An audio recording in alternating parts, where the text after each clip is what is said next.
Alex, Marc, welcome to Silverstone. It's fantastic to have you together. Are you up for a bit of British Grand Prix action? Of course. Thank you very much. Are you ready? It started. We are brothers. Me, yes, and you? Me too. Okay. Ready to fight with you. Yeah, exactly. Really, what I would like to see in our chat now is your relationship, which we're already seeing. So without further ado, I'm going to show you some clips. And just talk us through, you know, what you were thinking at the time and all that kind of stuff, and that would be really fantastic. Okay. I think, Marc, we were expecting you to do very well in Thailand. Alex, maybe you were the surprise in Thailand. Yes. Let's take a look. Okay. Strategy. In that moment, I say, okay, I can win. But later on, after some laughs, I realized that no. So you know, when you took Marc, did you know that Marc had an issue with? No, the first moment I checked if it was a red flag, because I was in the middle of the corner of turn 3, so maybe a red flag or something like that. But later on, I realized that it was not there. And then I said, okay, maybe he has some issue with the engine or something like that. But I saw with him making like this 2 times, and I say something with the front tire for sure. And because that is super critical. Yeah. So yeah, he played with me. But this was such a fantastic start for both of you, really. The perfect weekend, wasn't it? We see your dad there, who's ever present, always. You know, what does it mean to have him there at every race for you? Yeah, of course. Mention that moment was amazing and was like a dream, but now becomes normal. But it's not normal. I mean, we are brothers and we are fighting for a world championship of MotoGP at the moment, and we are first and second, and we are already on the 7th race. So if you are first, second on the 2nd race, 3rd race, you say okay, maybe the start of the season. But now we are already on the 7th race, and we are fighting each other, and it's not normal. But we are enjoying And when you have these kind of situations, you have 2 options with the relationship. Be tighter than ever or be far. Now we are tighter than ever because we know that I can help him, he can help me, and we want the best each other. And this makes happy our father and our mom because my father is more in the camera because it's coming every race tracks, but my mom always is calling us, and yes, she was in Jerez, and imagine, well, I cannot imagine because I'm not, I don't have a baby, but imagine that father and the family, both sons are fighting in MotoGP. It's the best championship in the world for a motorbike. I mean, it is incredible DNA that you've got from your parents, isn't it? I think, as Marc said, I mean, I think they are really happy about the situation, but also I think they are more proud about the relation that we have. I think for a father and mother, it's more nice to see that the both brothers are helping each other, and you know they have a really tight relation. That seeing them winning in MotoGP, I think that is more for a father and mother. I think is nicer than this. My father is more neutral. My mom is supporting him. Of course. Well, let's have a look at Jerez, because we've got She supported you for many years. So already it's Alex's turn now, Marc. Yeah. Here's what she said. Always, he's saying to me, "You win already too much. Let him go." And he did go. You did go in Jerez, Alex. This was just the most phenomenal. Sorry, Marc, we're showing this bit, which wasn't great for you. But, Alex, the atmosphere in Jerez, the whole event now, have you had time to reflect on this and really let it sink in? Yeah, I think a lot on that day. I enjoyed it a lot because it was an amazing moment to see. I mean, just not the moment, was to see all the people really happy for you. I mean, that was the thing that made me more proud and more happy about that victory. And this is what you're talking about, I think, with your parents there. You know, you'd had an awful day, but you're in there supporting Alex and really appreciating how difficult that is to win a MotoGP race. Yeah, of course, that day I was sad because I crashed, but I was I mean, I feel even worse because his first victory, I would like to be in the podium. Third, second, because like this, I saw the, you can feel the celebration. But yeah, there was no doubt that he deserved that victory, and I go to the Parc Fermé, say congrats to him, because I keep saying since Thailand that sooner or later will arrive the victory for Alex, and this season he will win more races because he's riding in a very good way. I hope. No. Hey, I mean, we're at Silverstone can be one of the GPs. You've had a sprint win here, and we've had 10 different winners over the last 10 years at Silverstone, so it's your turn. Yes. I want to be the 11th one. Yeah. I want to stop that. That statistic. Yeah, you want it to be 2 now. You want 2 winners in 11 years. I mean, it's a good year to close it, you know, after 10. You say, okay, the 11th was very... Yeah, but 11 also is a good number, no? Yeah. You put pressure to me, I put pressure to you. Yeah, We saw your mum there, Rosa, in Jerez. How special was it for you to have her there on that moment? Yeah, I mean, Jerez was really special for all the fans that you have there and the Spanish crown, but especially because all your family is there. So, I mean, to win and to share that victory and that happiness with all your family there was really special. My mom was super happy, also my father crying and all that, so it was a really nice, as I said before, really nice moment. And if you ask me where you want to win your first race in MotoGP, Jerez. Always I will answer Jerez because I mean the feeling there is different. Yeah. I mean, and you know, to celebrate, they nearly killed me because on Nieto Peluki turned 9-10. In the last lap, I did like this, and they wanted to kill me. But I say, you know, this crown they deserve it because already on after the warm-up that we did that lap was super special, and I say, okay, I need to make something. But they wanted to kill me in that moment. It resonated throughout the paddock, actually, your victory, because when I looked around the broadcasters, I think all of us had tears in our eyes because, you know, waiting and to see the joy and the elation and the whole atmosphere was just very magical, and those things don't happen very often, do they? Let's go to some archive of when you were much younger and where the success started to come from. If we have a look at Marc, first of all, I mean... 4 years old there. These are incredible. Yeah, that, I mean, of course, here I was already in the World Championship. I looked like 10 years old. You were 15 there? I was 15, but okay. That was my first race because in my pre-season I broke my arm. And yeah, my first race was in Portugal. But the thing was that looks like 10 years old. I was 15, but looks 10. Always, especially my father was more, but my mother was like, what happened with this kid? He stopped growing. Yeah, because, and then he started to... Please plant him in some good Yeah, I was a little dirt. bit worried, because he's already 15, but looks like 10 years old, and I remember on that years I was drinking like every day 1.5 liters of fruit milk because one doctor said to my mom that if he drink this, he will grow. He will grow a little bit faster. And the weight. And the weight, because there I was using 15 kilos extra on the bike. My goodness. On the Spanish championship was 20. 20. And there was already 15. There 15, so and in the end of the championship, 12. Imagine 1 year ago was 5 kilos less. Yes. So that is small, so imagine in the Spanish championship. So an opposite side was my brother that was like going taller and taller and taller. I was already taller, I think. Yeah. So that was you winning your first podium in Donington. In Donington, yes. In Donington when we had the Grand Prix at Donington, which was fantastic. This is you in the CEV, yes. Your year when you won this championship, Alex. Yeah. Can you take us back? You don't look that different, I don't think, no? here. No, a little bit more chiseled but now. Already I was really tall. Really tall. Yes. I was really tall there. I never won the Spanish championship. Me, yes. Never.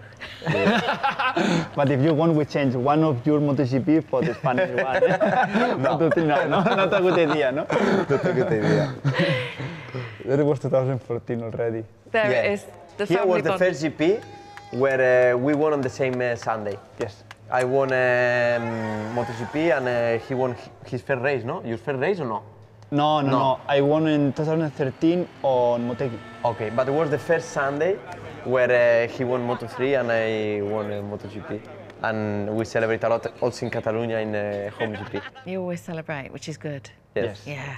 That for me was the most difficult because I was like celebrating his victories and then, for example, that Moto2 in Sepang, I was celebrating with him. 20 minutes I was putting the leather suit and I asked you many times. Yes. How you do it? After your celebration, I'm already like that, you know. I need to rest one day. But it was even better because if I think a lot, then it's worse.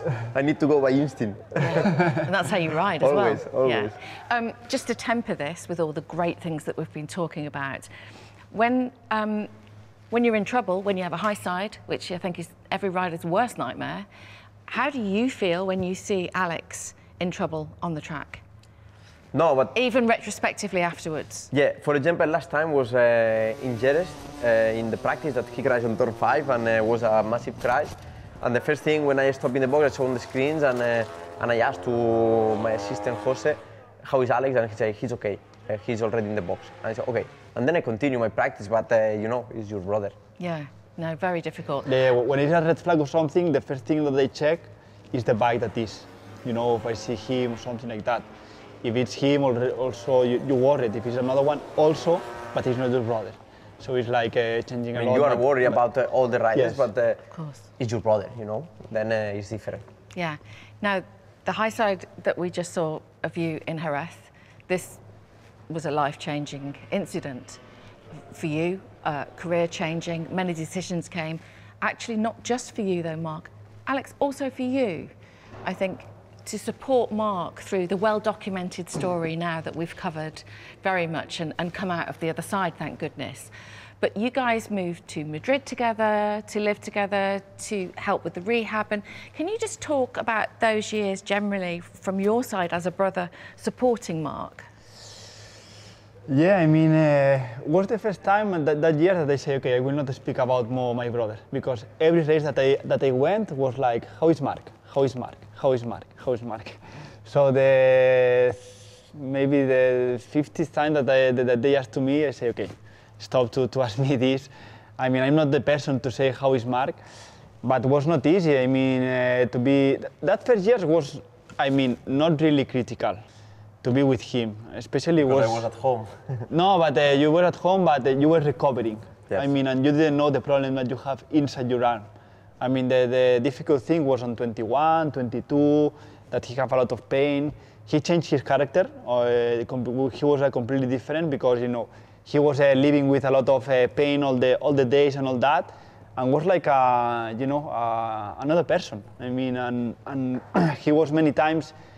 He paid that many times. Angry to my people, because in the end I was angry to you. I mean, I was answering in not a correct way. That always I was with my family and everything. But it's not easy when you have a lot of pain inside your body. It's like when you have a head pain. You are not the same person. So imagine with the arm 24 hours. And everybody asking to him, how is your arm? And in the end, how is your arm? I was always RPM. We're going up quick. On the limit, you're on the limit all the time. What? But always there, eh? You were. So that moment was not easy. And I mean, I was struggling also on my career on that moment. You were in your MotoGP journey then as well. But 21, 22, my results were not super nice. He was with that thing, and then when he decided to stop, I think it was in Mugello 22, no? 22 Mugello. 22 Mugello. Yeah. Okay. When he decided to stop on there, was not a decision that I was making there. It was already a decision that coming from many weeks, and I know it, but I didn't speak never with anybody about that. You know, I was the first one to say, yeah, do it, because you know, you cannot live like this. It was not for just to come back stronger. It was also to live in a normal way, and not with pain or with taking every day many things, painkillers and all that. So I mean, in that moment I support him in a good way. That decision, that it will be your decision. You know, you will invest half a year of losing here you lose this championship, but you will win the rest of your life. The rest of your life, and also another chance. Exactly. And that came with Gresini, of course. So let's go back to last year, which I always think of for you guys as a party year. He was one of the reasons that I was in Gresini. Now what happened?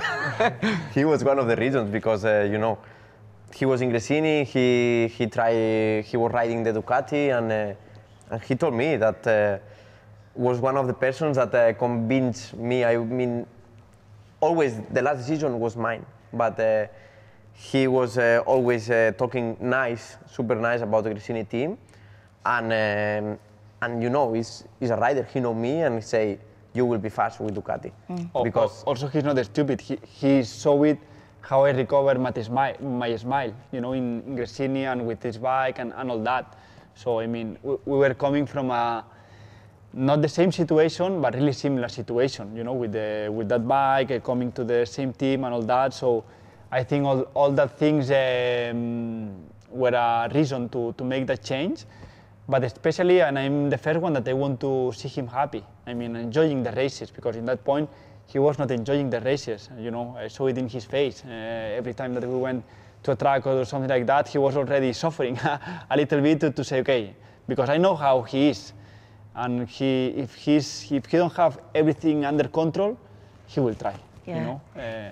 I remember you telling me that in the pit lane somewhere, that Marc needed to come back and enjoy racing again, first of all, before thinking of championships or anything else. Yeah. And that is exactly what you were able to do, facilitated obviously by Nadia Padovani. So how important has Nadia been in your career? Nadia impressed me a lot on 2023. Because, you know, Gresini team with the Ducati bike, a lot of riders want to be there. But she come to me and she say, I will not force, I respect your time, I respect your decision, I will wait you. Even if it's Valencia, I will wait you. Then if I need to take another rider, I will take it, but I will wait you. And, you know, she impressed. I mean, it's impressive mentality because, I mean, everybody, even me, I was super clear and super honest to her, and I say, I'm not sure. I cannot say yes, I cannot say no, I'm not sure. I don't know what I will do. And she was the first one to ask to the team, because I know this, because everybody was like, okay, Marc is a possibility and all that, and they were discussing internally. But Nadia said, okay, I want Marc. But she said to the guys, we are ready to have Marc inside the box, because, you know, we don't want that he come here and later on was a big disaster for us. So we are ready to can manage a rider like this, and the people say yes. And then she was really convinced to wait for Marc. And then I found the perfect atmosphere to rebuild my confidence. And you know, when a team like Gresini, I mean, historical team, but now the last seasons with Bastianini, with Alex, with me, now with Fermin, achieve a podium. So if rider is there, is fast, means that the atmosphere of the team, because in the end the bike is the bike, but they have a very good relationship with Ducati, they have a very good atmosphere, and the riders feel good, feel confident. A lot of riders have talent, but then when you find the correct atmosphere, makes your life easier out there. And from the outside looking in, I mean, the party, the atmosphere, she's always in the middle of everything. Yes. The social media, everything is so fantastic with Gresini. It really does feel like such a wonderful team to watch. It is joyous whenever you do well there. Marc had a plan last year, which, Marc, you executed for yourself perfectly, 100%. Alex, do you have a plan this year? Yeah, I have a plan. You know, next year I will be in Gresini. This is my plan. You know, no, at the moment I don't have any plan. You know, the situation that I'm living for me is new. I mean, it's like this, and I want to enjoy this situation and not think about the future. I mean, we'll see how it will be. I know that if I'm in this situation, when the new contract will arrive, I will be in a really good situation to can think and see what is the best possibility for me. But at the moment, I'm not thinking on that. You know, I just want to enjoy the moment. I want to fight with Marc, with Pecco, with all that top riders, and I know that still I have many things to improve and many things to learn. So I'm just thinking on that, and then we'll see how the future gives to me. But at the moment, the plan is that just 25, and then we'll see. Understand. Does it mean anything to you that you're beating a factory Ducati bike? Does that feel quite nice? I mean, you know, when you are with a bike that is 1 year like older, we'll say like this, yeah. It's a motivation to fight with the official ones and can't beat them. You know, it's a motivation. So, you know, this year we were really lucky that the bikes are really similar, and we have the things to fight with them. So just we need to take the profit of have that situation that is super nice. And I said, it's new for me. So this year I think is the year that I can learn more, because when you are on the top and when you are fighting with Marc, with Pecco, that are MotoGP World Champions, is where you learn, where you see the things that they are doing different, and it's the way that I want to extract all that information that I have. If you could describe him in one word, what would it be? Animal. Any particular animal? I mean, Tigre. Yes. Tiger. And the same for Alex. Well, I say tiger because he already says sometimes you are a tiger. And how would you describe Alex? For me, is worker, confidence to himself. I mean. But worker. I mean, his situation, his career was not easy, because support all his career, be the brother of your brother, and now I'm feeling a bit what he feels, because now you are asking for Alex, but your brother, how he was faster than you, and your brother, and I like, but he supported. I mean, or he accept that questions during all his career. And this is something that I appreciate a lot from him.